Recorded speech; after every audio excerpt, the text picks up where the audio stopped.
Tapi intelektualitas adalah implementasi dari keilmuan itu sendiri yang akan memberikan manfaat kepada masyarakat sekeliling.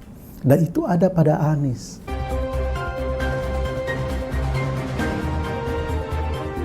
Welcome to your channel, Cross Cultural Institute.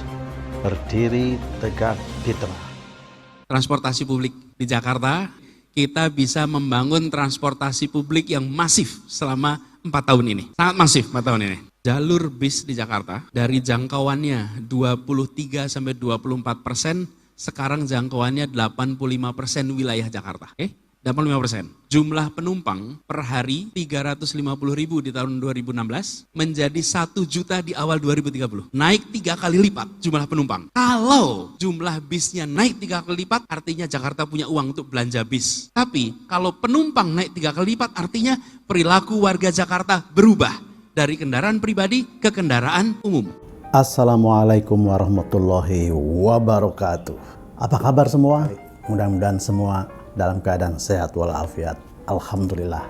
Baik, pada kesempatan ini saya ingin menguraikan soal hot issue yang baru-baru saja beberapa kawan di Jakarta mendeklarasikan Anies sebagai calon presiden 2024.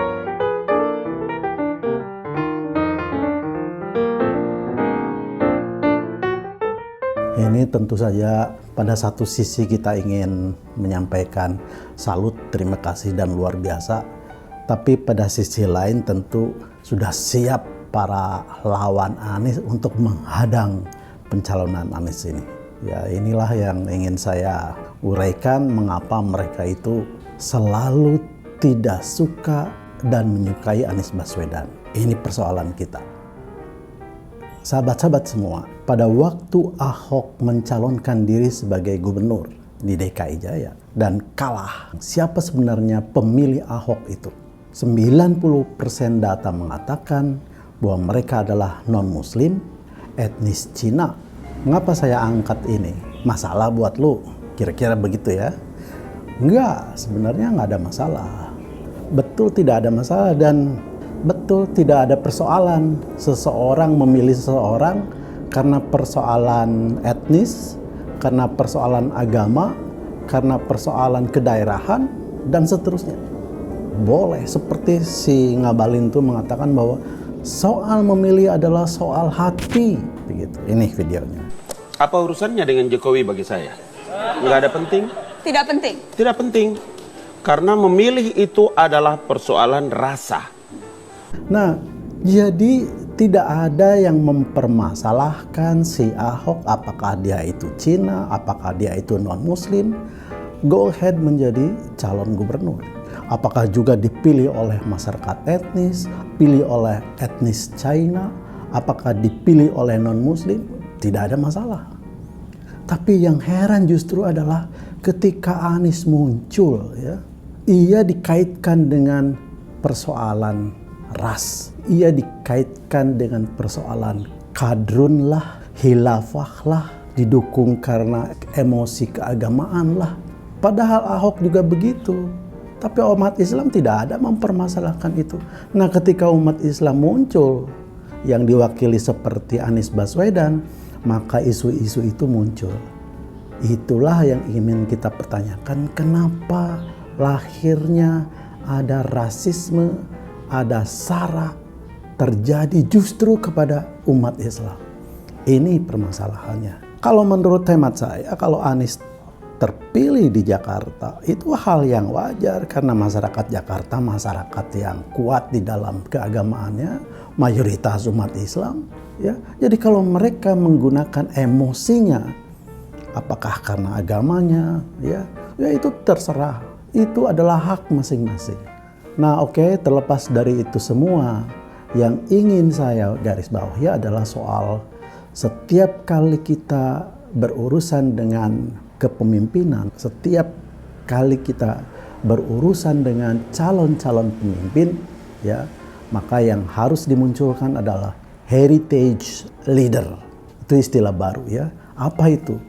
Kita harus mengetengahkan bahwa setiap seorang calon pemimpin itu ia harus mempunyai intelektualitas yang tinggi.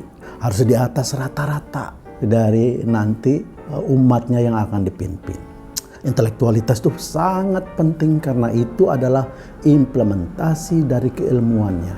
Bedanya saintis dengan intelektualitas di situ. Saintis hanya bicara soal keilmuan, tapi intelektualitas adalah implementasi dari keilmuan itu sendiri yang akan memberikan manfaat kepada masyarakat sekelilingnya itu. Dan itu ada pada Anies. Ya, kita tidak meragukan intelektualitasnya. Yang kedua, heritage leader itu adalah karena dia prestasinya. Kita bisa melihat apa yang terjadi di Jakarta setelah dipimpin oleh Anies. Soal transportasi, merubah perilaku masyarakat dari kebiasaan menggunakan kendaraan sendiri kepada public transport. Kenapa? Karena Anies tahu bagaimana mengalihkan perilaku tadi kepada budaya baru, yaitu menggunakan public transport. Iya, diperbaiki sistemnya, diperbaiki infrastrukturnya, akan kemudian diberi nilai tambah sehingga masyarakat bisa lebih cepat, lebih nyaman, dan lebih murah. Terjadilah seperti sekarang, menurunnya tingkat penggunaan kendaraan-kendaraan pribadi dan meningkatnya penggunaan kendaraan public transport. Itu Anies. Jakarta lebih indah, beberapa prestasi lainnya juga menonjol dibandingkan dengan gubernur-gubernur lain.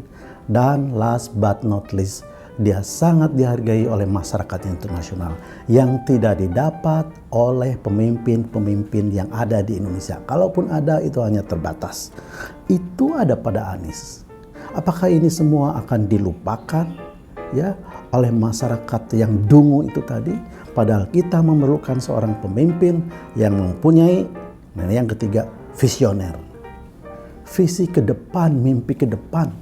Yang Anies sendiri sudah mampu merealisasikannya di Jakarta sebagai miniatur Indonesia. Dia mempersatukan masyarakat, dia berpikir ke depan, ya.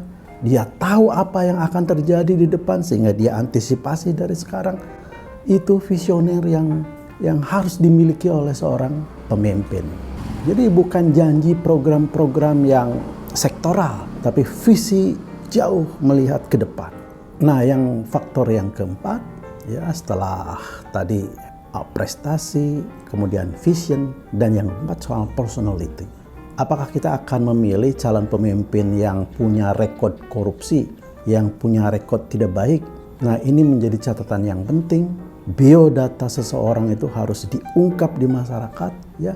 Jangan sampai memilih orang yang tidak becus memimpin, yang gagal, yang pernah gagal memimpin, dan yang tidak mempunyai integritas. Kejujurannya hilang karena nafsu pribadinya. Jadi sekali lagi ya, sekelompok bagian masyarakat kita mendeklarasikan Anies sebagai calon presiden 2024. Silakan disambut dengan baik ya, dikritisi dengan akal sehat ya. Dan silakan juga yang lain mendeklarasikan ya calon-calonnya ya. Baik pakai baliho atau pakai poster dan lain sebagainya. Biar Anies lah dicalonkan oleh masyarakat intelektual, oleh kelompok kecil karena prestasinya, karena reputasinya, karena akhlak dan pribadinya. Nah, terlepas dari itu semua, persoalan yang paling mendasar adalah bahwa sistem kita, ya, pada satu sisi kita ingin mempunyai pemimpin yang baik, pemimpin yang hebat, pemimpin yang jenius, ya. Tapi pada sisi lain kita kesulitan untuk melahirkan pemimpin-pemimpin idaman yang kita cita-citakan. Mengapa? Karena semua ditentukan oleh para ketua umum parpol yang pada waktu dia mencapai jabatan ketua umum itu berdarah-darah dengan uangnya yang dahsyat besarnya. Kemudian apakah dia akan rela serta-merta ya menyerahkan kesempatan dan peluang itu kepada orang yang quote and quote ya idola rakyat? No, tidak akan berpikir seperti itu. Karena kita tahu reputasi, akhlak para ketum itu semua orientasinya fulus. Jadi ya sekali lagi kesimpulannya, pada satu sisi masyarakat bercita-cita ingin melahirkan pemimpin yang hebat, yang luar biasa, yang extraordinary. Tapi pada sisi lain sistem kita tertinggal jauh dari cita-cita rakyat. Billahi taufiq wal hidayah. Wassalamualaikum warahmatullahi wabarakatuh.